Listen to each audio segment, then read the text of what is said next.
तो नमस्कार प्रणाम स्वागत बाटे आप सबके राइटर बागी भाई के चैनल पर भैया। आज उपस्थित बानी रउआ सबके बीच में लेके नवरात्रि स्पेशल देवी गीत और बहुत बढ़िया गीत की रचना के लिए बनी भैया।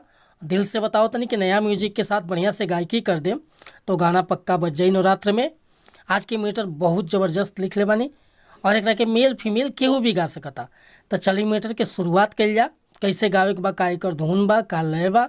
लेकिन शुरुआत कर से पहले भैया एगो बात बतावल चाहब कि रुआ अगर नया सिंगर बानी, सिंगिंग में इंटरेस्ट बा, अच्छा मीटर के तलाश में भटका तानी, अच्छा मीटर रुआ के नइखे मिलत, अगर हमरा चैनल पर आ गइल बानी भैया तो निराश भइला के जरूरत नइखे।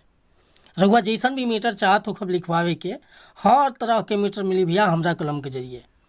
बिल्कुल उचित चार्ज लेनी भैया, लेकिन मीटर मन पसंद के देनी। रुआ जौन भी मीटर लिखवावे के बा, चाहे हिंदी में चाहे भोजपुरी में, हर तरह के मीटर मिली भैया। Orchestra song, sad song, love song, देवी गीत, भोला भजन, चाहे मतलब अन्यथा सीजनली कोनो गाना रुआ लिखवावे के चाहतनी, बेहिचक संपर्क कर सकीले। लास्ट में हम अपन कॉन्टेक्ट नंबर दे दें। फिलहाल मीटर स्टार्ट कर जा। और हाँ, एक बात कहल चाहब और कि अगर चैनल पर नया बानी तो चैनल के सब्सक्राइब कर लें, बेल आइकन प्रेस कर लें। अगर सिंगर बानी तब सब्सक्राइब करब, रुआ अगर सिंगर नहीं तो हमारा चैनल के सब्सक्राइब मत करब। आज के मीटर स्टार्ट कर जा, कैसे गावे के बाटे।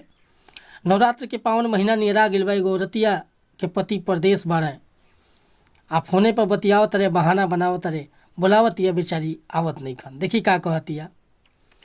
अरे सावन भदौआ बहरी बितैल, बितैब का बहरे कुआरवा हो। अरे सावन भदौआ बहरी बितैल, बितैब का बहरे कुआरवा हो। आ नौमी में भाखल बा ननका के भारा, कि नौमी में भाखल बा ननका के भारा, नवरात्र में चली आवो घरवा हो। अरे नौमी में भाखल बा ननका के भारा, नवरात्र में चली आवो घरवा हो। कि सावन भदौआ बहरे बितैल, अरे सावन भदौआ बहरे बितैल, बितैब का बहरे कुआरवा हो।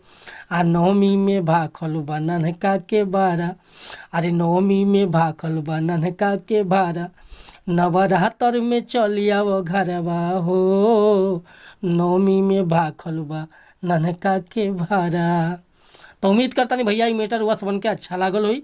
अगर ये मीटर पसंद बा, फुल गीत लिखवावे के चाहता नहीं तो बिल्कुल उचित चार्ज पर ही व्हाट्सअप के जरिए रुआ के गाना मिल जाए। हमारा व्हाट्सअप नंबर बाटे भैया 8874473128, 8874473128। बेहिचक रुआ संपर्क कर सकीले भैया। कोनो भी प्रकार के मीटर खतरा। और हाँ, वीडियो पसंद आई लो तो एगो लाइक, एगो कमेंट बनता भैया। आ चैनल पर नया बन तो चैनल के सब्सक्राइब कर ली, बेल आइकन प्रेस कर ली, ताकि हर रोज रुआ के नया नया मीटर सुने के, देखे के और गावे के मिली। मिलत नहीं अगला वीडियो में, तब तक के लिए नमस्कार प्रणाम धन्यवाद भैया। जय हिंद जय भारत।